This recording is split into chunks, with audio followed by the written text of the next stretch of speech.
Nkwaniza amachago na kolwale linajo sinziro kubanga atotulaba ene telefina program magite ebyocha ku weekend oglobozi ndo zamugulide be gudodo makati madenza atweguminkirize shesobolo kubanga gwa nayenga kale yonaje msinziro okubanga ate mutula amachago na kolwale lomwe kubanga ate kwemuli atuba tuyingiddewo n'amawulire agabadde mu wiki. Yes, gonage tutambula nago atokusolo kwiranga tumalako weekend. Muberamu ebintu bingi nnyo ne tujjamu ebyo tulowooza nti nno mwanditazo kubanga ate mubitegera. Then ebya ne bigenda maso tubimanya mu week nga bwegenda maso kwiranga ate tambula.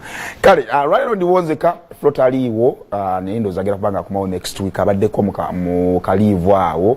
So tasobodde kubanga ate abeerawo naye nga kale tugenda kuba tutambula bwe tutyo.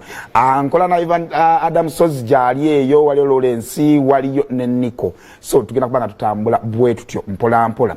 Kale tukira tandikirawo weekend eri we twagendera e Dubai ensonga enkulu yali ya kugenda kuyamba ku baana kubataasa kukomawo abali stranded. Abaana abo ensonga nyingi nnyo bagendayo nga bagenze kunoonya mirimu.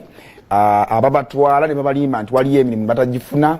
Abamu ne bagenda ne badduka gye bagenza okubanga ate bakolera. However bonna gye bamala okudduka baali bagenda maaso nga bakuŋŋaanira almost mu kifo kyekimu. Kakati gavumenti yeeri n'ekolamu omulimu n'ebayita bonna abaali babuliddwa emirimu nga bawulira abeekyaye baagala kubanga badda waka. Kakati we batuka gye babakuŋŋaanyiza ate ne batasobola kubazza waka ne bagamba nti kati alina tiketi yabadde waka nenga tebalina ssente za tiketi kubanga bamu baddukayo mu biyumba nga tebasasuddwa, abalala baali bazaala nga balina okwerabira nga tebalina ssente. President wa NUP oba omuyimbi Robert Kyagulanyi Ssentamu Bobi Wine n'atandika campaign ne bapromota okuva e Dubai eyo mwalimu Cults Promotions, mwalimu Mount Mind n'abalala bangi nnyo okusobola nga batandika omulimu ogw'okusonda ssente babeere nga bazza abaana abo bakoma wano. Wabula ebivulu ebyo unfortunately tebyaliyo nga twabibalaga byonna. Naye Bobi Wine n'atandika campaign n'agamba nti wadde ebivulu tebibaddeeyo bagenda kulwana okubeera nga balaba nga bazza abaana abo. Era ndo tugeze kumalako wiiki eno ng'abaana basuka mu 40 be bakomezeddwawo mu Uganda.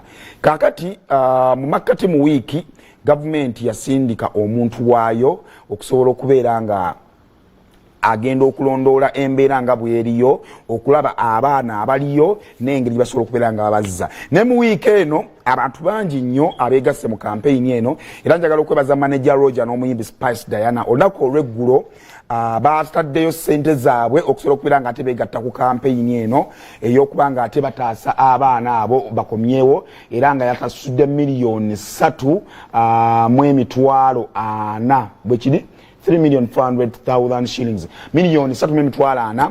Ndowooza abakomezaawo abaana nga 5 balamba. So twali okubaza Spice Diana webale kubanga mulina omutima omulungi ogwo. Omanye ebiseera ebisinga omuntu tugenda kumubalira nnyo naddala ng'abayimbi osobola okuyimba osobola okukola ebintu byonna naye bw'ositukira mu kaseera nga society ekwetaaga ensi esobola okukubalira ku nsonga eyo. So kibeera kya mutima mubinzo wenjano neŋŋamba nti Spice Diana yawaddeyo nesibajjukiza nti alina ne concert kirungi lwa nsonga nti awaddeyo kitegeeza nti abawagizi muba mufuna akaseera mugenda ne muwagirako. So Spice Diana y'omu ku abo abantu abawaddeyo akasente okubeera nga bayambako ku bannayuganda abadde stranded mu Buwalabu. Naye nga bwe nabagamba nga ndi wano musumulula nti gavumenti nayo yasitukiramu. Kakati olunaku olw'eggulo information gye nafunye gavumenti yaguze tiketi eza buli mwana eyabadde mu kampu era olunaku olwaleero abaana abo we bitakyukamu bagenda kubanga batuuka ku kisaawe Entebbe nga bakomawo. Abo abaana bagenda kuba beegatta ku baana abalala abadde bagenda maaso nga bakomezebwawo. Kitegeeza nti mu kampu essaawa zino mu detention camp Uganda terinaamu mwana yenna singa bana abana abakomezeddwawo. So ne gavumenti ya Uganda twagala okubeera nga tugyebaza mwebale nnyo mwebale ddala mwebale kuwulira ddoboozi ly'abannayuganda. However tuddamu okuba nga tubategeeza nti abaana bannayuganda abali mu mbeera embi nga tebali mu detention camps nga bali mu makomera nga bali mu nnyumba z'abakama baabwe nnyingi nnyo. So mbadde nsaba enebeere entandikwa ya kulwanira ddembe lya mwana munnayuganda afuluma okugenda okuba nga anoonya ssente nga tutandikira mu kuregulatinga amakampani agabatwala okumanya sente kimeka zibagenda okukolera omwana wo omutwala ddala omulimu gye guli kubanga ebyo bisingira ddala okuwongeza omuwendo gw'abaana abatwalibwa eyo ne bamaliriza nga babonaabona. Kale soka ompe emboozi eyo ate tujje tweyongereyo n'ebirala.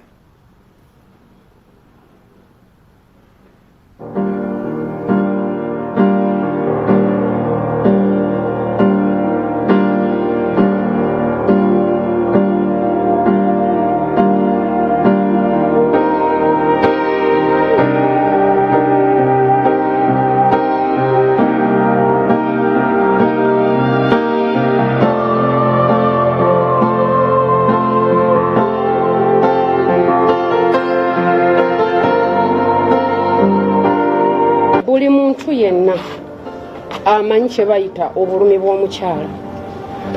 Neebaza buli muntu yenna eyali agenzeeko ebweru n'atuukayo ng'ekimututte si kyakoze oba nga si kyasanze. Ffe tetwagenda kweyagala, tetwagenda kufumbirwa, tetwagenda kulambula, wabula batabani bammwe ne bannyinammwe be bamu kuba tutuusa ku mbeera eno gye tusanze n'okuba nga tuli wano. Mazeeyo emyezi 7 naye nga tebansasulangako, babadde tebansasulangako, nze nga buli kiyumba kye ŋŋendamu tebansasula, ate nga temuli byakulya, sirya, bampisa bubi, tebansasula.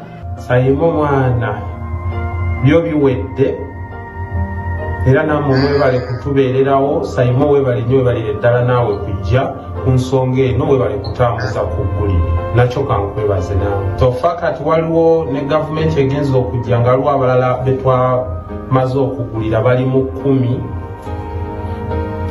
Kati wogattako bali 4 be mwakabulirako, obaliramu wonna tuli mu bantu 55. Sente zino zibadde ziva wa mukulembeze Robert Kyagulanyi Ssentamu awamu ne bannayuganda abamukwatiddeko omuli Mami Agaba n'abalala.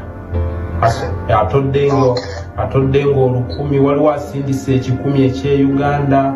Bannayuganda bakwatidde wamu bambi bwe baawulira omulanga.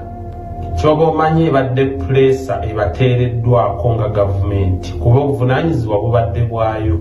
Kati okuggyako kiri ng'ensonyi ziyitiridde n'ebibuuzo mu bantu, kubanga wenjogerera olunaku olw'enkya Nigeria yeereese ennyonyi n'ambutikka abaayo. Kati nga kiswaza Uganda gavumenti obutavaayo ku nsonga eno. Ekitegeera era olunaku luli bw'olaba bambasada nga bazze, yadde nga abaana baava mu mbeera ne babalaga obutali bumativu, naye ate basigala bakuŋŋaanya empapula z'abaana n'abatalina baana ne babikolako. Era tubadde tuli awo nga batusaba paasipooti ne tuzitwalayo ne bamala ozisikaaninga zonna, teri mwana asigaddewo. Kakati abali ku Awiiru mu kkomera balina emisango gyabwe gye batannamaliriza, abamu tebalina biboogerako, abamu bayingira z'ovasite, abamu balwanagana ne bannaabwe. Kati eno gavumenti yo yajja nga esabye eyawano negamba buli munaasi yenna ayagala okudda ewaabwe ng'omulimu gumubuze, nga wonaawoni nga abantu nti mugenda kukwatibwa batalina biboogerako. Kati bano abaana babadde kwa Lwasaani bano bebeetwalayo nti banenze nemereddwa nsaba buyambi. Abaana abaagala okujja, kyenjagala mumanye nti byonoonese. Mwabadde bajjira ku visiti visa byonoonese.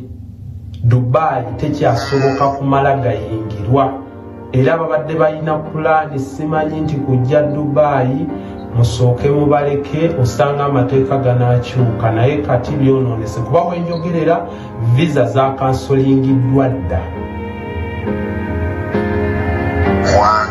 Tewakyali visa za visiti visa bewawulira musimanyi mitwalo, simanyi oba ne miliyoni 5 tebikyaliwo. Bano okutuuka gavumenti okujja nti bazze abantu e Uganda wateereddwawo amateeka mangi ku Munnayuganda. Kyobumanya kino kikoleddwa n'ekyonooneddwa oyo ayagala okujja e Dubai byo bibi.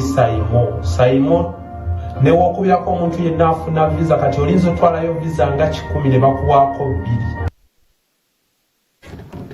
ekyo kisaidiza eyo ne kale kasita abakomyewo bakomyewo ne kakati ndowooza kwongera kubeera careful ku kampani gy'okozesa gye bakutwala ate n'okubeera omugumiikiriza kubanga osobola okusanga nga abamu ku baavaayo bbula lya bugumiikiriza biseera ebisinga nina abantu benalinga banako nabo ne bagamba nti the moment wooviira mu ggwanga lyammwe n'ogenda ebweru okuyiiya ssente olina okubeera ng'oli mugumiikiriza nnyo lwa nsonga nti bali b'ogenzeemu si be bakuzaala so n'obugumiikiriza bwetaagisamu kale abaliko mbatumiddeko madamu wa brand shoppers awe kabalagala oli Abu Dhabi nawe nkutumiddeko wera okubanga ate kwoli kale awo nga tuvuddewo